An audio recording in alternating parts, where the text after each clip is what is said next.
Hello again, YouTube. Right, a quick update on the Evo. First thing you need to know is that I adore that bike. Seriously, such a good purchase. Just every time I ride it, it just gets better and better and better.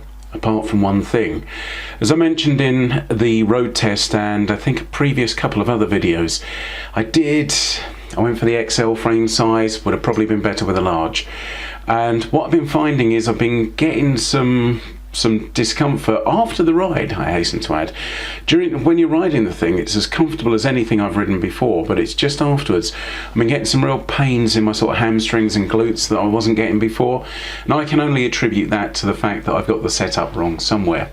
So all is not lost, because like I say, I should fit this frame. You know, I'm within the size range for the frame, so I think all the bike needs is a proper bike fit. The only problem is, having spent £1,000 on a bike, having then bought a power meter for it, going to my wife after that and saying, can I have like 200 quid for a bike fit? Well, probably just another way for asking for a divorce, isn't it, really? So I became intent on doing my own bike fit. And I thought, how hard can it be? You know, you take a camera, you just look at how you look on the bike. Surely I can find a protractor or something for my PC that I can look at angles and stuff. But it turned out it could be a lot simpler. And there is a way, potentially, to get a bike fit done for 10 quid. Here's what I'm talking about. So the solution I came up with was to download this app, which I stumbled across. BFF, I think that's Bike Fit Fast or something like that. Anyway, the app is, you can download it from the App Store on iOS. I don't think there is currently an Android version of it, but it comes in 3 flavors. I think you can get a very basic version for, I think it was $4.99. You can get the Elite one, which I've got here, which was, from memory, I think a tenner, $9.99, something like that. Or there's a professional version where the only difference really I could see between the Elite and the professional is that on the professional version, if you've got like a company logo and you're doing professional bike fitting, you can put your company logo onto the reports that you produce. However, the really cool thing about this app is it lets you video capture yourself on the bike and designate points on your body as a bike fitter would.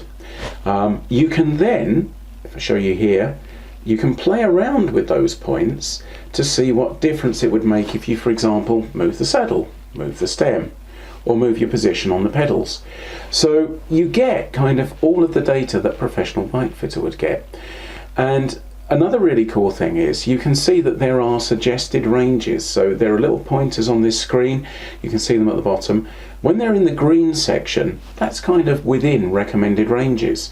So you can see that, you know, if one aspect of your position on the bike is out, you can see how changing something, saddle height, bar reach, pedal position, would change or rectify that situation. And like I say, for a tenner, this has definitely got to be worth a go. So I'm going to take you down. I've got the bike set up in the pain cave. Bike has to be on a turbo trainer for this, and we will give this a go, see how we get on. Welcome to the pain cave. Here's the basic setup I'm going to be using today. So the app is running on the phone. I need about, I reckon, 8 to 10 feet between the phone and the bicycle to get it nicely framed up in the application so that you can see all of the bike and all of the rider. In this room, I can get just about 8 feet if I slam the phone right over on the windowsill there. So what I did was I just put it onto my video slider on an iPhone mount, screwed that to the mounting base on the slider, and put the phone over on the windowsill there. So yep, that's going to be looking at me. Now, here's a feature with this application which I think they could improve. It will only let you use the rear-facing camera on the iPhone.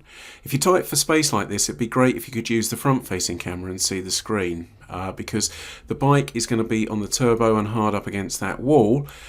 So once I've pressed the button, you know, it's kind of a leap of faith. Am I actually recording this? Going to be recording at quite a high frame rate, so you need quite a bit of light to do that. I've got the luxury of a couple of studio lights I've just bunged in here basically to give me a bit more light, and hopefully that should improve the video capture somewhat. To see what's actually going on with the phone, I downloaded an application called a power mirror, and basically that lets me mirror my iPhone to my PC.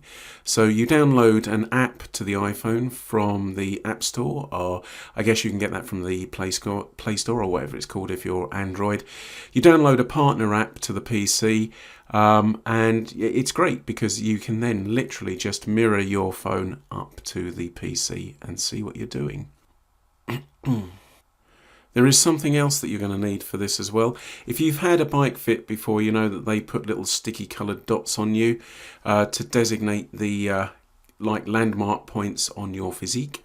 I purchased this roll of dots from Amazon. They were £6.50, 1,500 of them in various colours.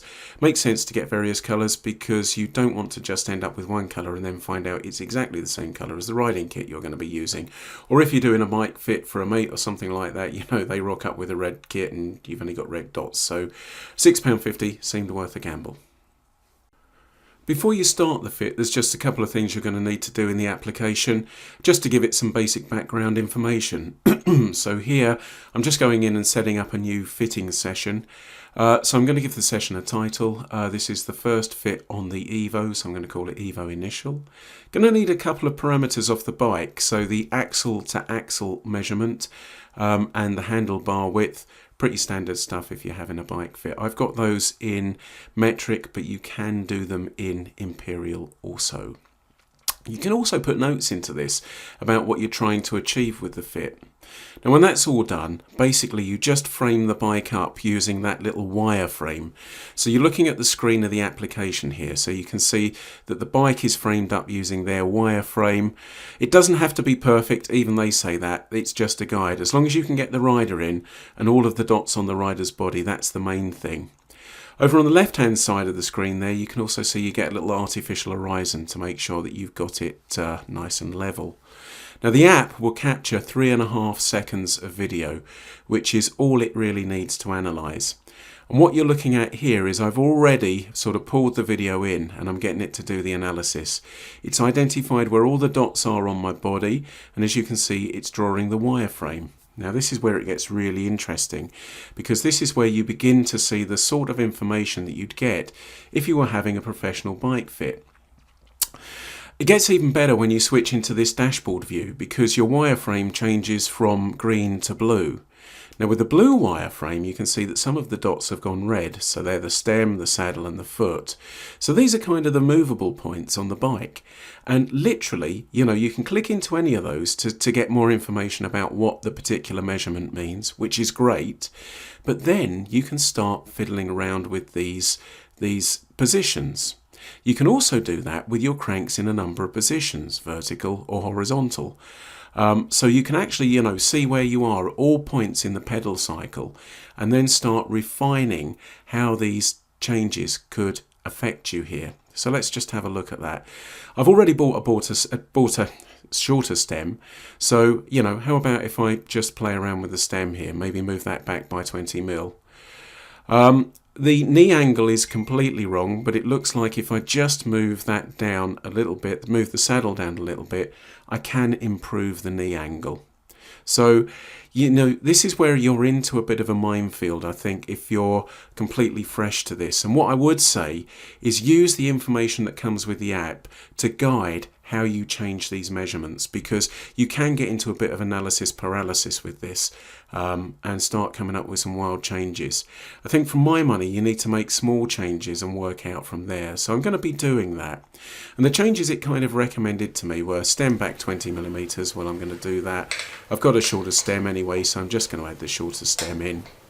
That's a real no-brainer.